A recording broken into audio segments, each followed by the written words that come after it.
lo que uno se ha encontrado alrededor de este tiempo es como una serie de resistencia a la aplicación de estas normas por parte de algunos profesionales, que tampoco voy a discutir eso porque ya, gracias a Dios, hoy día está claro que vamos a tener IFRS, guste o no nos guste.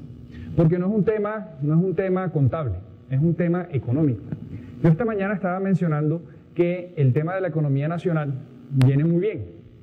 Y me voy a tomar el atrevimiento de hablar un poquito como economista o como conocedor en la parte de la economía, diciendo que la economía nacional es una economía emergente. ¿Y qué significa una economía emergente? Una economía que está en un proceso de desarrollo, una economía que está recibiendo inversiones extranjeras, una economía en la que estamos recibiendo comentarios siempre buenos de nuestra economía nacional, una economía que ha recibido un grado de conducta bueno, un grado de inversión, por primera vez en la historia de Colombia. Algunos me van a decir, los que han leído la prensa y han escuchado bien, sí, pero hace 13 años también tuvimos grado de inversión. Sí, solamente de Standard & Poor's. Pero no tuvimos ni de Moody's ni de Fitch. Hoy día tenemos de las 3 grandes calificadoras de riesgo de la economía nacional, la están calificando como grado de inversión. ¿Qué significa el tener grado de inversión en Colombia? Seguramente es que están volcándose muchos capitales extranjeros hacia Colombia. Entonces me van a decir algunos economistas que están acá, que estoy bien preparadito. Sí, pero si vienen las inversiones extranjeras, seguramente se van a ver los primeros indicios de enfermedad holandesa. Sí, es cierto. Pero es que si no vienen, ¿qué pasa con la economía? Si estamos hablando de un mundo globalizado, no tenemos oportunidad de mostrar nuestra economía y desarrollarla. Entonces la respuesta a eso también es que existen muchas compañías colombianas que están haciendo inversión extranjera en otros países distintos de Colombia. Ejemplo, la más reciente, ¿cuál fue la combinación de negocios más grande que se acaba de suscitar en los últimos meses de parte de una compañía colombiana que pone el 20% del PIB colombiano? Sura compró ING de las operaciones de México, de Uruguay, de Latinoamérica, ¿sí? A la compañía holandesa ING. ¿De cuánto estamos hablando de esa transacción? De casi 4 billones de dólares. 4 billones de dólares. Una compañía colombiana nunca había hecho una transacción de esa naturaleza. Entonces, ¿qué quiere decir esto? Que la economía nacional está muy líquida, pero también de eso está siendo apetecida por los inversionistas extranjeros, pero también los inversionistas colombianos, que existen muchos fondos de inversión en Colombia, están accediendo a otros mercados distintos al colombiano. ¿Qué quiere decir esto? Que existe una expansión del horizonte de los negocios de las compañías o los grupos económicos colombianos que tienen inversión afuera. Entonces quiere decir esto que sí, en efecto la economía se está abriendo, está teniendo como una vitalidad marcada a raíz de todas las cosas buenas que hemos venido haciendo, muy a pesar de las cosas malas que también tenemos. Entonces, también hemos escuchado, aparte de la calificación de riesgo, que Colombia encabeza la sigla de CIBETS. ¿Sí? ¿Saben qué es CIBETS? ¿Quién no sabe qué es CIBETS? Ok, muy bien, me gusta la sinceridad. CIBETS, ¿quién sabe qué es CIBETS? Voy a dar dos, exactamente, iba a darle esa definición. Es un animal. ¿Qué es un animal? Un gato salvaje del África, ¿sí? CIBETS habita en el África Media. ¿Y qué es lo que hace el CIBETS? Se come unos granos de café y después hace su deposición. Y ese grano de café es el que se utiliza para sacar el mejor grano de café aromatizado del mundo y el más caro, que se llama el ¿qué? Copiluja, ¿sí? Pero eso no sí que tiene que ver esta vaina con Colombia, no es por el café. CIBETS es una sigla. CIBETS es Colombia, Indonesia, Vietnam, no, India no, India es BRICS, Egipto, Turquía y Sudáfrica. Es decir, un grupo de países de economías más o menos similares del mundo que en los próximos años va a estar a puertas de recibir mucha inversión extranjera y de compañías locales de estos países van a empezar a expandirse en el mundo. Eso es más o menos lo mismo que pasó con el grupo de países BRICS, que es Brasil, Rusia, India y China. ¿Sí? Y ya sabemos hoy día que la economía china está teniendo una participación importante en el PIB mundial. Y es el número 1 en comercialización. Todavía sigue siendo número 1 Estados Unidos. Pero, ¿qué quiere decir eso? Que existe mucho apetito por parte de los inversionistas al mercado colombiano. ¿Qué tiene que ver toda esta cosa con las normas internacionales de información financiera? Pues tiene que ver mucho. De hecho, quien presionó mucho al gobierno nacional para que se aplicaran las normas internacionales de información financiera es la Organización Mundial de Comercio. ¿Por qué? Porque al ver que Colombia era puente o estaba recibiendo inversión extranjera, necesitaba tener un lenguaje financiero internacional. Y ese lenguaje financiero internacional es el que hoy día conocemos como normas internacionales. Entonces, bueno, esto es realmente las normas internacionales de información financiera. ¿Cómo están en Latinoamérica o en América la aplicación de normas internacionales? En 2009 se aplicó en Chile, en 2010 Brasil, Ecuador, 2011 Canadá, Venezuela, Bolivia, 2012 Argentina o más, Colombia, México, Estados Unidos, Uruguay, Paraguay todavía no es requerido. Quiere decir esto que realmente nosotros vamos a tener, yo creo que en 2015 o 2016 vamos a estar hablando de un lenguaje financiero unificado. Perdón. Quiere decir esto que aquí lo que hay es una oportunidad para capacitarnos y para poder proveer los servicios. Les voy a poner un ejemplo de la vida real. India, país de BRICS, economía emergente, que hoy día también está aportando gran parte del porcentaje del PIB mundial. Está empezando a desarrollarse. ¿Y por qué? Porque ellos comenzaron a cambiar de bienes primarios a bienes secundarios y terciarios. Bienes terciarios, servicios. Y son especializados en los principales centros de servicios compartidos del mundo. Es decir, proveen servicios de tercerización contable o de outsourcing contable a las compañías europeas. Pero se capacitaron antes. Y hoy día son los principales exportadores de servicios contables a las compañías europeas. Y eso está marcando obviamente en la balanza comercial. Servicios, ni siquiera en infraestructura, sino servicios, que ahí es donde está el desarrollo económico. Entonces, yo me hacía la pregunta, no ahora, porque ya ahora es llover sobre lo mojado.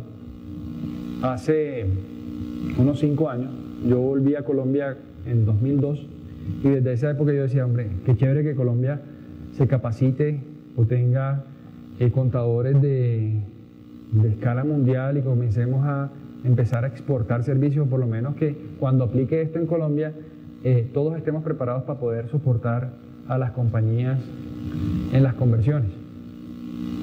Y eso no pasó. O sea, se nos pasó el cuartico de hora. O sea, tenemos año y medio para empezar a proveerle ayuda a las compañías grandes. Obviamente las compañías grandes ya tienen resuelto su problema porque están empezando a contratar ya y listo, pero yo creo que en los próximos años no vamos a dar abasto para eso, los contadores que estamos capacitados para este tema. Entonces aquí lo que hay es una oportunidad de prepararse. Si no, lo que va a pasar es que vamos a tener que llamar a India que nos ayude a resolver los problemas, y las compañías lo van a hacer. Yo tengo una compañía, yo no puedo tener problemas de incumplimiento con mis covenants y alguien me tendrá que hacer la información. Alguien me tendrá que hacer esa información. Pero no van a ser los contadores colombianos porque no están capacitados para eso. Entonces, aquí viene un tema importante, o incluso el cambio generacional. Yo no sé qué están haciendo las universidades de cara a la aplicación de las normas internacionales de información financiera. Y ahí están escuchándome, pero yo creo que las universidades ya deberían tener en el sílabus las normas internacionales de educación aplicadas, como dice IFAC. Yo no sé si todos saben qué son las IES, o los International Education Standards, en la profesión contable. El IFAC sacó las normas internacionales de educación contable, normas internacionales o estándares internacionales, que dice cuáles son las características de un profesional contable y cuáles son las materias que deben ser objeto de estudio por parte de los profesionales que se están formando en estas materias, no en contaduría pública, sino en economía, en finanzas, en negocios, en obviamente contabilidad, en estadística, en matemáticas, para poder tener esto. Entonces, yo creo que ahí estamos un poco rezagados, pero todavía hay tiempo para hacerlo. Es decir, que mañana yo creo que antes de leerse el tiempo, empiecen a estudiar las normas internacionales, porque aquí lo que hay es un negocio. Se los digo sinceramente. Y no vamos a dar abasto para eso. Las personas que ya estamos, yo por ejemplo le digo, ya le estoy diciendo a clientes que no los puedo ayudar. O Marta cuando me llama, ¿cuántas veces te respondo el teléfono, Marta? Antes te respondía más. Ya es muy difícil, ¿cierto? Pero es cierto, ya uno no va a poder dar abasto y necesitamos ayuda. Entonces el tema es capacitarse y empezar a afrontar este tema con una nueva visión. Entonces, IFRS no solamente impacta en los estados financieros, sino áreas transversales de los estados financieros. Está lejos de ser un ejercicio técnico contable, va mucho más allá de los temas contables. Porque hay un ejemplo de cuáles son, acá me voy a detener un poco en la charla de esta mañana, no me pude detener un poco de qué significa esto o cuáles son los principales impactos de los asuntos de negocios en IFRS. Hay una hipótesis que es que IFRS es un tema contable. Yo discrepo completamente de esa hipótesis. Esto no es un tema contable, esto es un tema mucho más, digamos, económico, ¿sí? Mucho más amplio, macro, no micro. Micro es contable, macro es en todos los sectores que se ven impactados, desde el punto de vista social. Entonces, sí, pero arranca obviamente por la contabilidad financiera y de reporte. Entonces las compañías, lo primero que tienen que hacer es comparar su estado financiero colombiano con las principales normas que van a afectar a esa compañía y de cara a ellos hacer un diagnóstico. Es decir, tener la certeza de cuál es el mapa de normas que me va a aplicar significativamente y hacer un ejercicio de más o menos cuánto tiempo me va a llevar la aplicación de esas normas internacionales. Es decir, yo no necesariamente me tengo que aprender todas las IFRS completicas, sino las normas que le apliquen a la compañía donde estoy trabajando. ¿Sí? Estoy hablando de una empresa del sector retail, por ejemplo, un grupo Éxito, que es compañía pública, lo puedo decir. ¿Cuáles son sus principales activos? Inventarios, cuentas por cobrar no, porque venden casi todo en efectivo. Una partecita muy pequeña de cuentas por cobrar que es muy corto plazo, o sea, en el capital de trabajo lo más importante es la caja, porque estas compañías retail le prestan a los bancos, son muy líquidas. Y los inventarios. Y los activos de largo plazo, lo más importante son los activos fijos y los intangibles. Entonces, si yo estoy hablando de una compañía del sector retail, yo puedo ser un experto en valoración de inventarios. Y eso está en la NIC 2.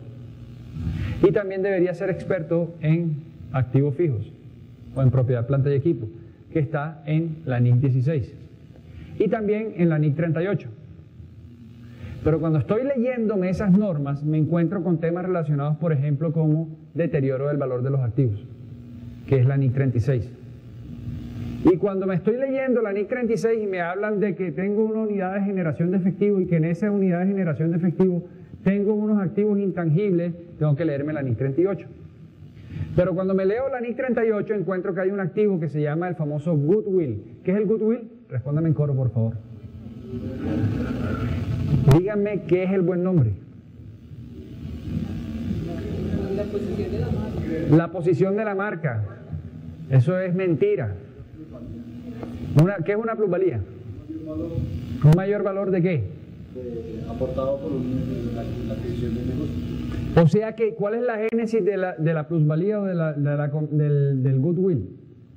El mayor valor que yo pagué. La transacción. La transacción se llama ¿cómo? Combinación de negocios. Es decir, que me tengo que leer la IFRS 3. Y cuando me esté leyendo la IFRS 3, me voy a tener que leer la NIC 27 y la IFRS 10. Porque la combinación de negocios habla después de un proceso de consolidación de esa inversión. ¿Sí?